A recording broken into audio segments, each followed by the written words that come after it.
Hello and welcome to the latest podcast from Bicycling Australia. Well, we've got a real treat for you this edition. We're shortly going to be crossing to a rider who's currently riding a Grand Tour. That's Cam Wurf, riding the Vuelta for Team Ineos in Spain. Now, Cam is super domestic and he's riding for Richard Carapaz, the team leader and also the current race leader. So this is going to be an extraordinary scoop to be speaking with someone who's in the middle of a Grand Tour, really turning himself inside out each and every day. He is full of energy. It's a really cool chat. Can't wait to share it with you. Pat Jonker is going to join us shortly as the co-host. He knows Grand Tours very well, being a 5-time Tour de France veteran and Aussie cycling legend. This podcast is sponsored by Amp Human. Amp are the people behind PR Lotion, a pre-workout performance lotion that gives every athlete access to the benefits of bicarbonate soda. Our special guest Cam Wurf is an ambassador for Amp Human, so later in the podcast he'll tell us a little bit about the benefits of bicarb and how it's helping him pre and post stage in the Grand Tour. Amp believe every human's limitless. Whether you train like a pro or are driven by passion to do what you love, you can go harder, recover quicker and be your best with their bicarb soda-based PR lotion. This lotion unlocks the natural electrolyte bicarb to help make training gains faster. Train, compete, repeat. And our guest Cam Wurf and Pat Jonker are perfect examples of this. Okay, let's cross to Pat and then shortly to Cam. Oh, look, I've been a massive fan of Cam Wurf, the Tasmanian. I believe probably one of the most underrated athletes on the planet. A lot of. It's great to be able to do this podcast. Athens Olympics. He's a world rowing champion. Not many people can say they're world rowing champion. Athens Olympics, 5th in the Hawaii Ironman in Kona, and a World Tour rider, Tour de France rider, and now competing in the Tour of Spain. I'll put it on the table. He's the best endurance athlete on planet Earth. I'm obviously not just a cycling fan, also a sports fan, and I first got to know Cam Wurf back in the early 2000s. He represented Australia at Athens Olympics in rowing and became world rowing champion, made the transition to professional cycling, and that was at a time when I was about to retire, and it was extraordinary to see a world champion, Olympian, and comes and races Grand Tour races at the World Tour cycling level. Makes the transition to Hawaii Ironman and finishes 5th in Kona. So, I think for the listeners out there, it's extraordinary. In my own words, I believe Cam Wurf is one of the greatest endurance athletes on the planet. And if you don't agree with me, just please leave a comment below, because I'm pretty sure all the sports scientists on this planet will agree that, Cam Wurf, there's only one of them. Probably a lot of people would say we're lucky there's only one of me. I don't know if due to sporting exploits, but it's been wild. And to be honest, I don't really think back to what I've done. I don't really want to. I'm still going, and I've always got dreams and goals, and I've still got some left. And I'm just sort of trying to tick them all off. And it's funny. I kind of, as you said, I went through the rowing, through the cycling, to triathlon, and now I'm sort of coming back the other way. It's very unlikely I'll ever get back in a rowing boat, but with me, I guess you could never say never. So, Nice. Pardon the pun, it's just been an incredible ride, and it's not over yet. Cam, it's pretty fascinating to me. You're currently riding your 4th Grand Tour, and the fact that you were out of cycling for a number of years, and last year you had, probably not the most typical reintroduction to a World Tour team. Do you want to just tell us about what happened last year with Ineos or Team Sky at the time? Well, actually go back a few years, and further to the story, I mean, the transition into triathlon was never planned. I quit cycling. I wanted to work on Wall Street, and I moved to the US, and I fortunately still had a contract with Canada at the time. So, I mean, I could have kept racing, but I didn't want to. And also, they wanted to honour it. And they said to me, look, we understand you want to stop at the moment, but if you want to get a job in finance, it's much easier to get a job if you've got a job. And so if you want to be going to, employees, at least you can say that we'll give you some role within Canada. There was a brand ambassador was the name they came up with. when I went and talked to different groups, that was actually one thing. Or what do you currently? And I explained, and they were often very much more interested in that, about what I'd done in sport and what I was doing in activity wise. And Really? it was certainly an easy way to meet, and get some respect and rapport from people in that space. And I had that for a couple of years, that job, and so I took my time finding a job, and I finally found one in about the middle of 2016, and and I decided to just I'd done a couple of triathlons just for fun to keep fit during that time, because it's pretty hard to just stop sport, especially at the level I'd been competing at. And I decided I wanted to do one. I became a huge fan of Jan Frodeno, who's the world record holder, the current champion in Ironman, and I sort of knew what his split was to do the swim and the bike. I obviously knew I couldn't run, but I thought I just want to see what that feels like. And so I did a race at the end of 2016, and I actually managed to do the swim and the bike quicker than he did. I ran about an hour slower, but it made me start thinking, maybe my sport's not sort of dead, but not enough to really commit to it. But then, as fate would have it, I went home for Christmas back to Australia before I'd planned to go back to Europe back to the US and start working. And I was just in Tassie. I was actually laying in bed, and the phone rang, and it was Tim Kerrison, and I'd kept in touch with him over the years because he was coaching rowing when I was back rowing. It was a WhatsApp call, and I'd never even used WhatsApp. I had WhatsApp on my phone, but as messages, but I never used the phone part. And it was Tim Kerrison, and he just rang and said, "Listen, I got Chris here training, and we just had one of the guys at 2 and Under get sick. I think he got tonsillitis or appendicitis or something. Owen Doull, and he was in hospital. So Kenny Elissonde, who was there with Chris training, had to go to the race."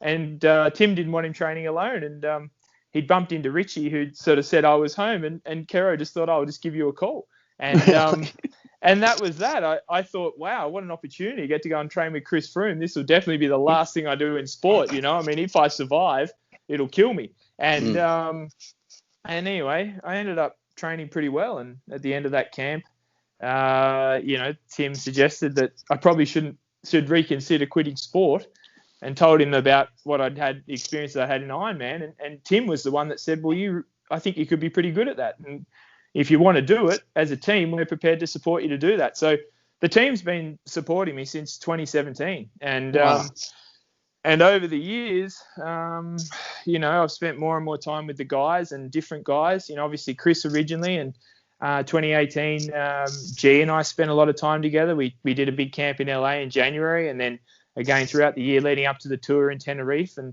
obviously that worked out pretty well for him, and that's become an annual thing now. The LA camp we do in January, and the last couple of years I've spent a lot of time with Pavel Sivakov and Teo Gegenhardt, because they both live in Andorra and coached by Tim, so we train together all the time, and that's been amazing to see their rise. Obviously Teo's was even unexpected for all of us, but not from a talent perspective, just the way he's just so calm and cool and collected. And we'd never even talked about him leading a Grand Tour, let alone winning one.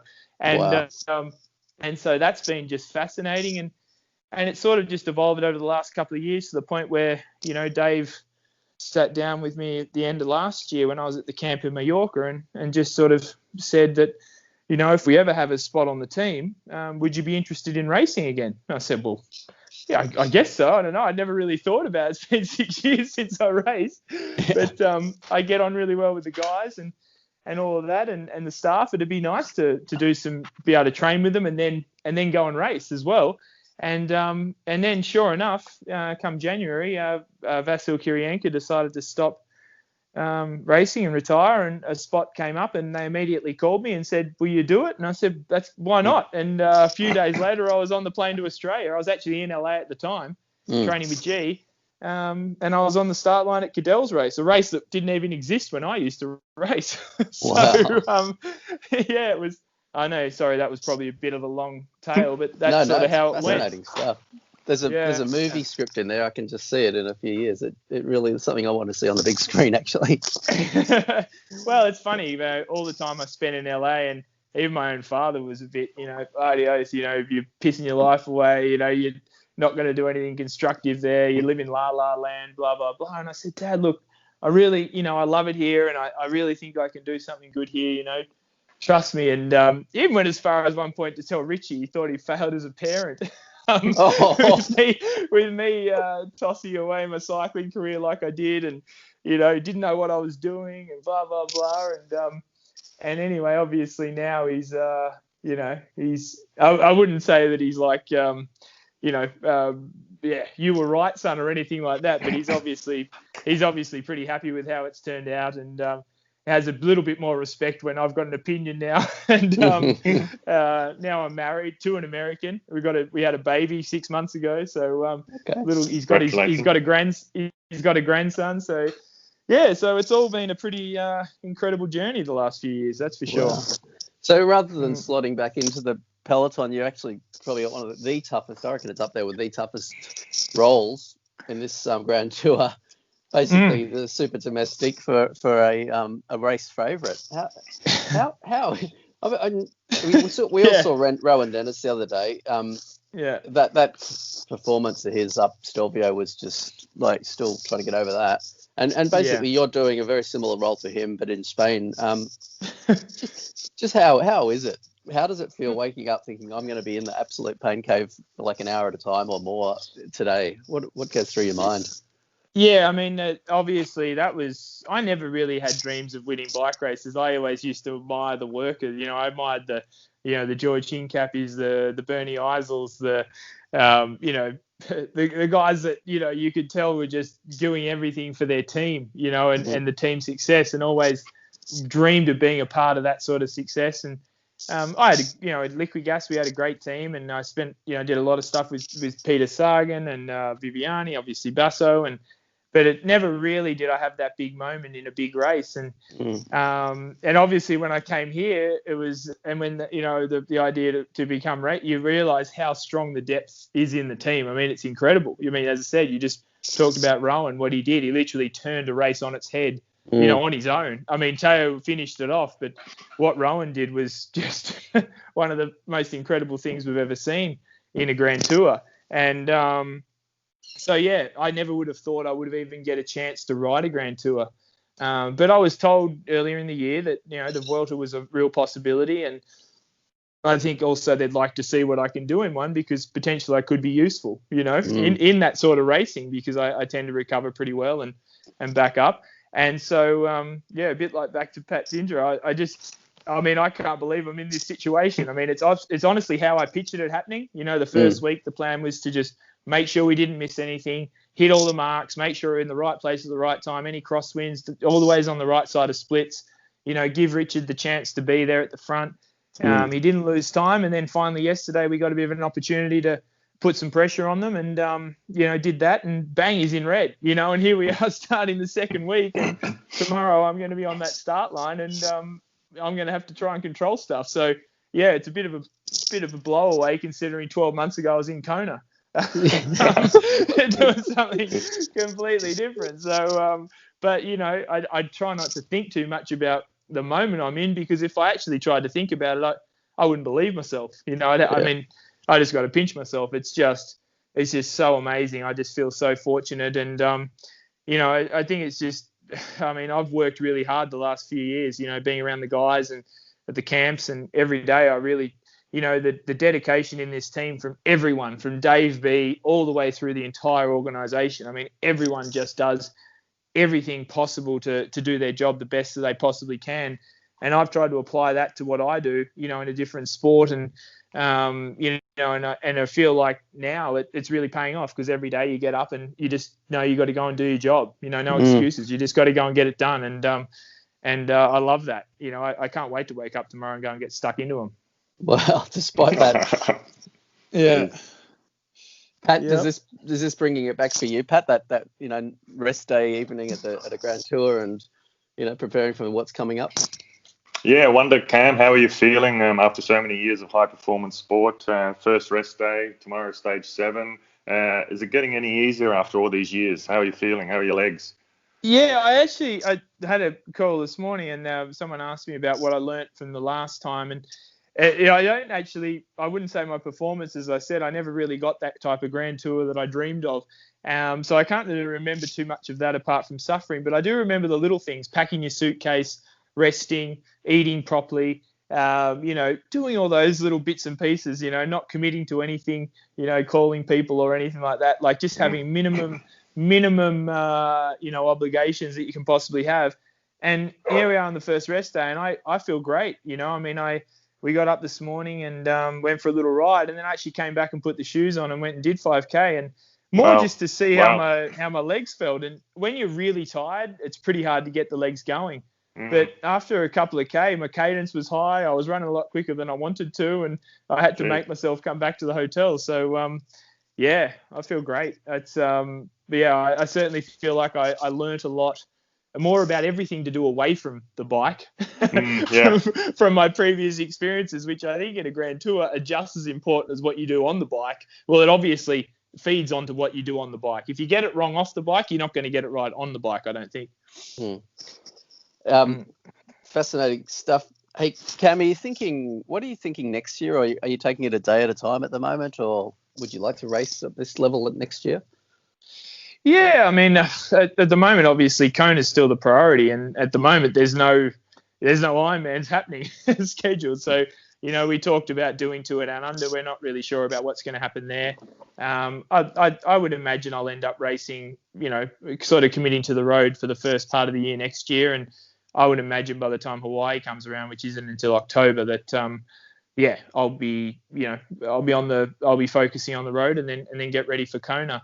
The good thing about Ironman is it's a sport that really rewards a lot of work. You don't need to race a lot. It's not like you get race sharp doing an Ironman. I mean, an Ironman takes years off your life. It doesn't prepare you. So if I don't race until Kona, which would be basically 2 years since I've done an Ironman, I mean, I think that would be pretty much normal. I'd be fine with that. So, at the moment, we're certainly preparing as if next year I'll just go back into racing on the road, simply because there's just so much uncertainty with triathlon, and the team seem to be able to utilise me at the moment. So it works out pretty well. Yeah. And then obviously the deal you've got with Ineos, they're respectful of those Ironman or other commitments. That's the priority. I mean, that was always the thing. I mean, what Dave and I discussed was that I'd be on standby. I mean, if they needed someone, they could call me, and that was because I'm always training with the guys anyway. I'm always in pretty good shape, and so obviously this year with what happened, it probably meant I was called upon a lot more and at a lot higher level racing because of all the overlaps, and then not only the overlaps, but in the end, you have a lot of riders getting sick and injured, or more so injured, because of the intensity of the racing, because it is so packed together. And I've been quite busy. I mean, next year maybe they won't even need me. I'm sure come the start of the year, everyone will be fresh again and everyone will be keen to race. But as always seems to happen now, I mean, and Pat would really probably appreciate this. Years ago they had bigger teams, when the racing level was extremely high, because riders would just get burnt out. And at the moment we're seeing that same thing in the peloton. The level is, from the top level, it's all pretty similar. You look at someone like a Richie Port, he's been around for a long time. Obviously, he might have gone a little bit better this year than previously, but he's always really good. So the top level hasn't really changed a lot. But where there's a huge difference is from rider number 4 to 140. That is so much tighter. And there is just so many more people that are training properly, eating properly, technology with equipment, teams, how well they're structured, how well the riders are supported. And that just makes the intensity in the bunch just so much more. And you're getting a big attrition rate. And so that means that the teams are burning through the maximum number of riders, which is 30. They're struggling to fill rosters for races. So we're seeing teams go, they were trying to make teams smaller. They're actually having to go the other way now because teams are just running out of guys. Wow. So, yeah. Pretty interesting how it's evolving, isn't it? And I mean, a trend from younger Grand Tour winners. We're just constantly seeing that now. And yeah, they could scrap the young riders jersey, really. Pat, I know, Pat, you've got some thoughts on these changes we're seeing with those younger riders, but then some sort of slightly older riders doing all of that super domestic work as well. Yeah, it's a complete turnaround from 20 years ago. I mean, never in the history of the sport have we seen a Tour de France rider so young. We're going back to 1900 and 1908, and to have riders in their early 20s win Grand Tours is extraordinary. And then we have riders in their late 30s and some even in their early 40s riding as a domestic. I think that's fantastic to see. And I think it's a good thing for the sport. Young riders out there dominating the sport. It's good. It's motivating. I think the sport's definitely, it's completely different than when I was racing in the 90s. And I think that's a good thing. And, the Tour of Spain, which is on now, the Vuelta, it's very exciting, very hard course. Cam, what do you think of tomorrow's stage? Because tomorrow is actually a very famous climb that you're going to be riding over, the Puerto de Orduna in the Basque Country. How are you guys going to look? What's the weather as well looking like for tomorrow's stage?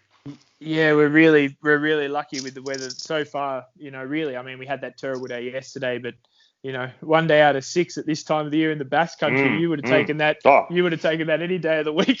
That's amazing.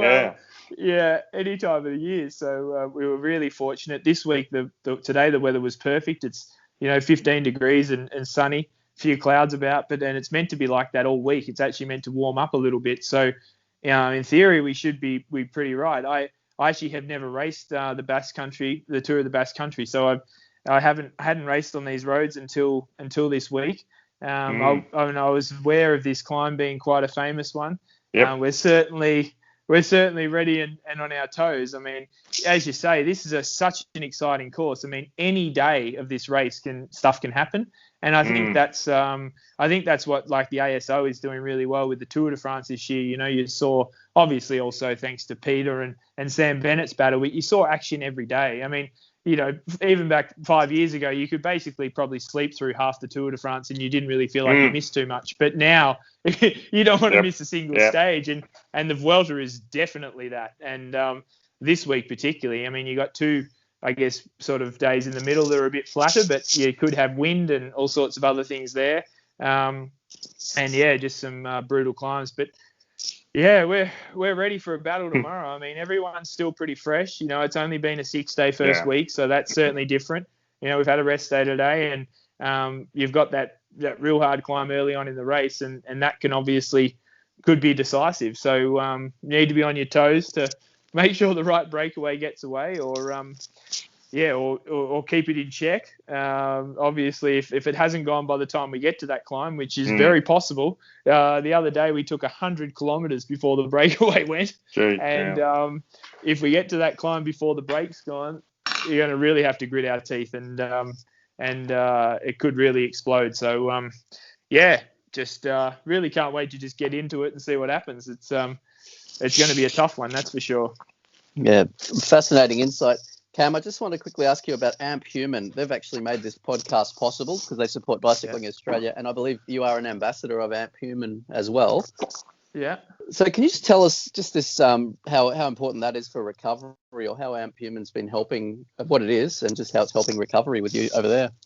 Yeah, so it's basically a bicarb cream, and they've got a patent for a product that goes through the skin directly into the muscle. So I've had so much experience with bicarb. I started with rowing. You used to steal your mum's bicarb out of the kitchen cupboard and mix it with something that made it palatable, and you'd often have a few accidents where it'd go through you like an Indian curry, and you'd be wrapped around the porcelain. So and then it kind of evolved it became a little more scientific. I guess in the late 90s, early 2000s with the tablets, with the Sodibic, and the AIS did some studies, and that was a bit more hit than miss. And then I met a guy in LA back in 2016, Jeff Byers, the CEO, and told me about this thing. And honestly, I said, mate, get your hand off it. We've been trying this stuff for years. There's no way you're telling me you can just rub some stuff on your legs and you're going to feel it. Anyway, I left it in my cupboard for about a year, and then one day I thought, I'll give it a try, and I was like, I definitely noticed a significant difference, straight away. And so I tried it a few more times, and then I noticed the ability that you just, didn't beat you up as bad, day to day. So I think the biggest thing was when I gave it to a friend of mine who drives NASCAR. He's 7-time NASCAR champion over there, Jimmy Johnson. And he actually rubbed it on his inside butt cheek because they do the ovals and they're on an angle. And he said for the first time in 20 years of racing, he would wake up the next day and he could just go for a run or go for a ride. Normally, he can barely walk for 2 days with all the G-forces and everything.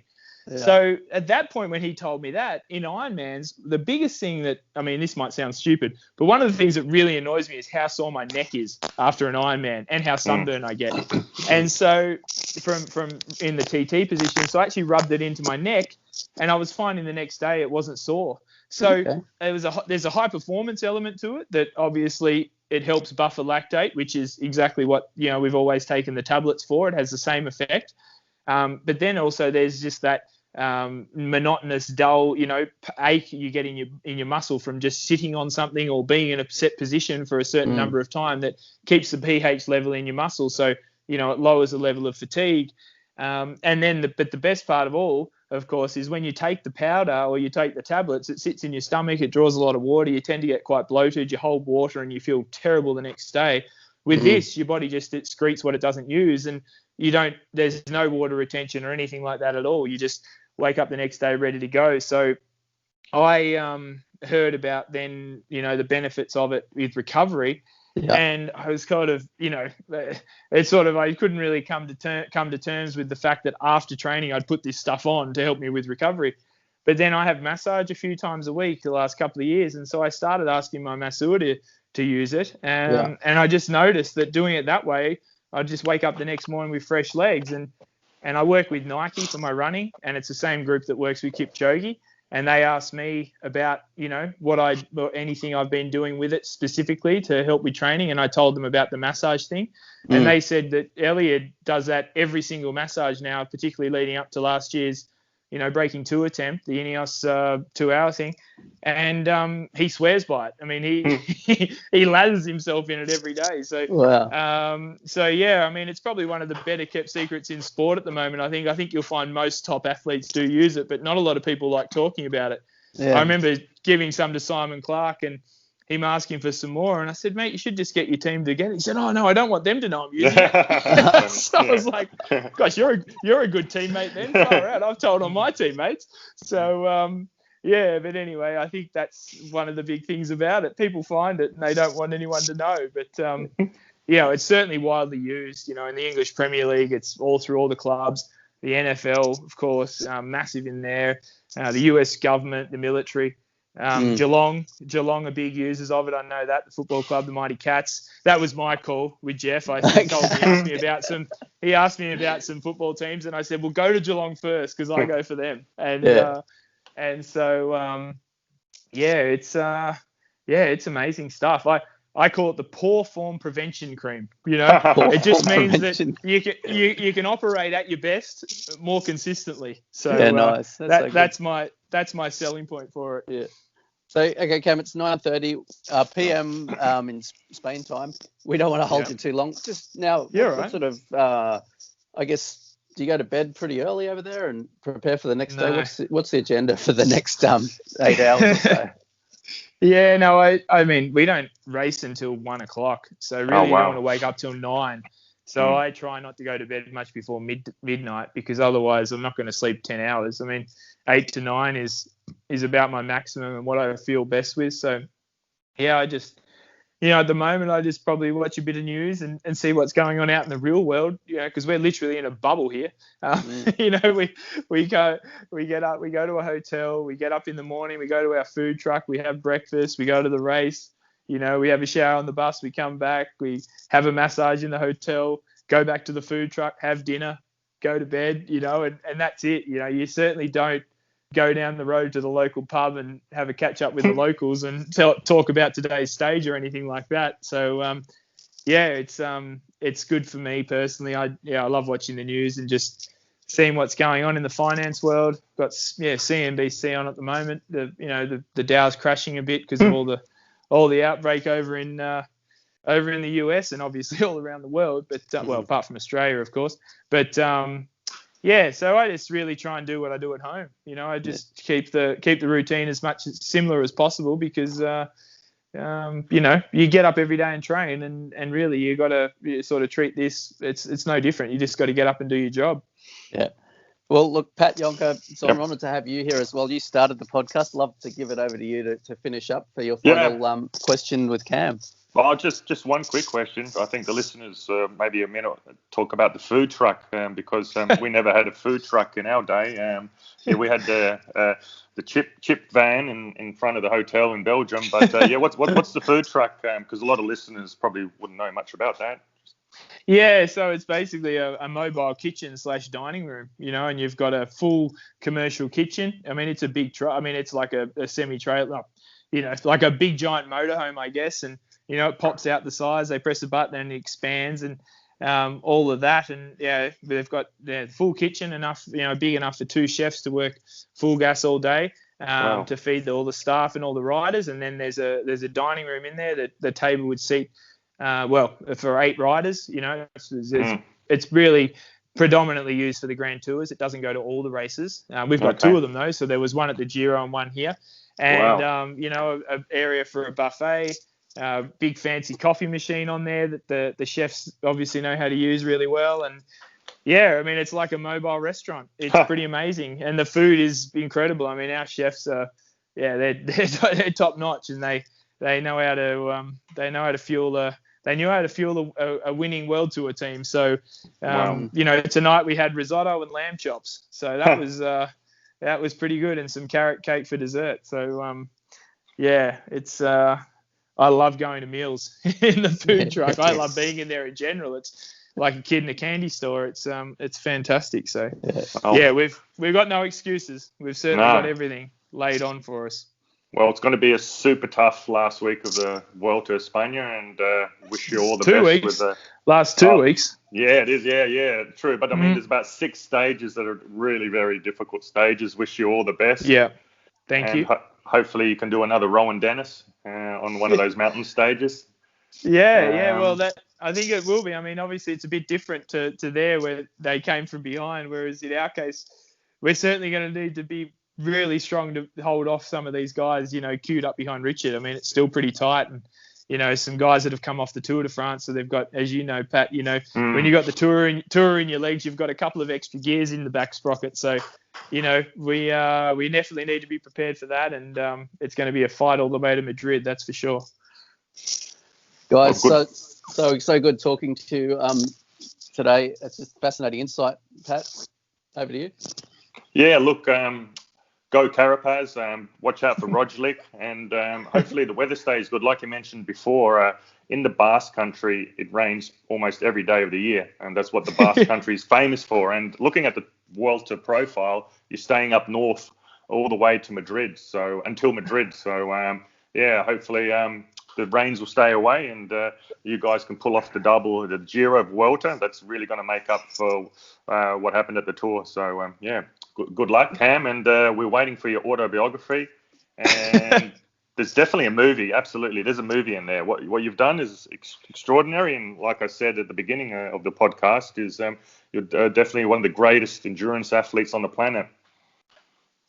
I really appreciate that. That's quite humbling. So, as I said, though, there's still a few chapters, or should I say, scenes to be scripted yet. So.